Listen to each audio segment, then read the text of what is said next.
Bonjour, mesdames et messieurs, et bienvenue à cette édition spéciale de Perspective spéciale des fêtes, avec laquelle j'ai la chance d'avoir avec moi ici même Monseigneur Christian Lépine. Bonjour. Bonjour, M. Denis. Joyeux Noël. Joyeux Noël à vous aussi. Justement, on est ici pour parler de Noël, de cette fête chrétienne. Mais d'abord, dans ce premier entretien, j'aimerais vous poser une question un peu personnelle. Comment ça se vivait là, Noël dans la famille Lépine? Avez-vous des souvenirs particuliers à nous partager? Disons, le Noël dans l'enfance, le Noël de l'enfance qui est toujours comme la source des Noëls qui nous accompagne toute notre vie. Ce que j'ai le plus retenu, ce que je retiens le plus, une première chose, c'est la messe à minuit. Ça, on était vraiment marqués par ça parce que nos parents nous faisaient coucher à 6 heures le soir. Il fallait après se lever à 10 heures pour pouvoir être en forme pour la messe de minuit. Alors, c'était l'événement. Aller à la messe à minuit, là, c'était un événement.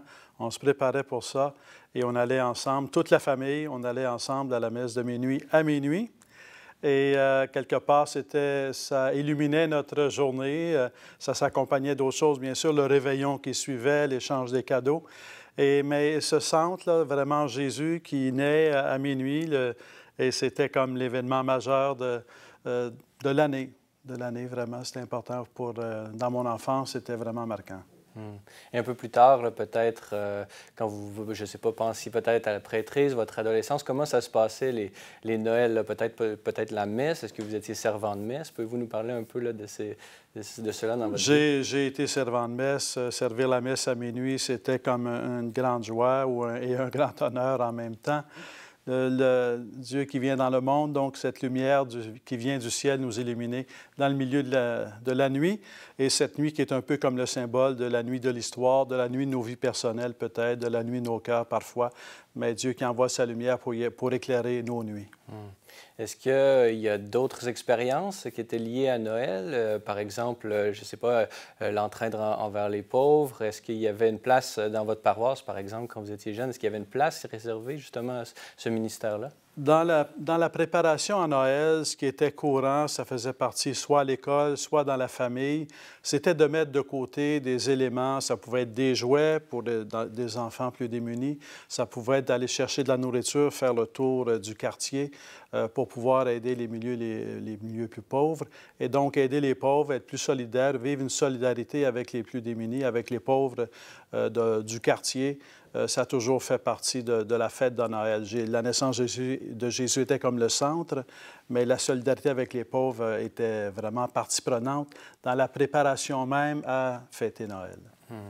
Et pourquoi, justement, est-ce que cette fête de Noël, selon vous, elle est vraiment centrale dans la vie chrétienne, spécialement dans l'Église catholique? Pourquoi est-ce que cette fête de Noël, elle a une si grande popularité, selon vous? Il y a le côté humain qu'on peut envisager, mais je pense vraiment qu'il y a une grâce de Dieu qui est donnée à Noël. Dieu donne sa grâce chaque jour de l'année, mais à la fête de la naissance de Jésus, il y a une grâce qui vient du ciel, qui vient toucher les cœurs des gens. Je dirais, il y a comme une douceur de la nuit de Noël qui vient toucher les familles, qui vient toucher les cœurs, et dans ce sens-là, ça vient un peu comme nous réchauffer. Et il y a ceci de particulier que c'est lié à la famille, on parle de la Sainte Famille, c'est lié à la famille, c'est lié à nos familles. C'est aussi lié pour certaines personnes qui vivent la solitude. Parfois, c'est un peu plus difficile à Noël de vivre la solitude parce que les gens se disent, bien, tout le monde est en famille et moi, là, je suis là seul.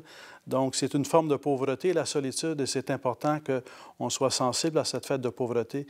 Il n'est pas rare qu'il y a des paroisses, par exemple, où ils vont, après la messe, une des messes de Noël, offrir au sous-sol de l'Église un repas pour accueillir les personnes qui le désirent, et souvent, ce sont des gens seuls qui peuvent y aller. Quoique j'ai souvent vu aussi des familles venir et qui voyaient ça comme à la fois comme une occasion personnelle, mais aussi de rencontrer d'autres familles qui peuvent vivre la solitude. Donc, c'est important qu'on découvre la pauvreté de la solitude et que l'on puisse y répondre, surtout dans le temps de Noël. Très bien. Alors, Monseigneur Lépine, merci beaucoup pour ce premier entretien. Voilà, c'est tout pour cette première édition de Perspective spéciale des fêtes en entretien avec Monseigneur Christian Lépine. Alors, revenez-nous demain pour une autre édition de Perspective.